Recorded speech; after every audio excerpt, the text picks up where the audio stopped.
पालघर जिल्ह्यातील प्रवाशांच्या दीर्घकालीन मागणीनुसार 2295 डाऊन व 2295 up Bandra terminus Bhuj Kutch express व 12849 अप व 12950 डाऊन बिकानेर दादर एक्सप्रेस या दोन गाड्यांना पालघर रेल्वे स्थानकावर 17 मे पासून थांबा देण्यात आला आहे।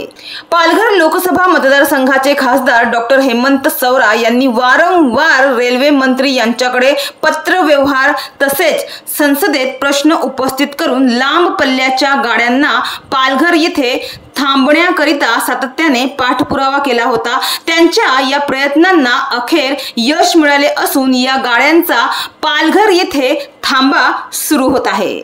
2295 डाऊन बांद्रा भुज कच्छ एक्सप्रेसला 17 मे शनिवार पासून पालघर स्थानकात सायंकाळी 7 वाजता व 2295 अप या गाडीला पालघर स्थानकात सकाळी 9:34 थांबा देण्यात येणार आहे। तर 12950 डाऊन दादर बिकानेर एक्सप्रेसला 18 मे पासून रविवारी म्हणजेच आजपासून दुपारी 4:14 व 12849 अप गाडीला 21 मे पासून सकाळी 11:12 पालघर स्थानकात थांबा देण्यात येणार आहे।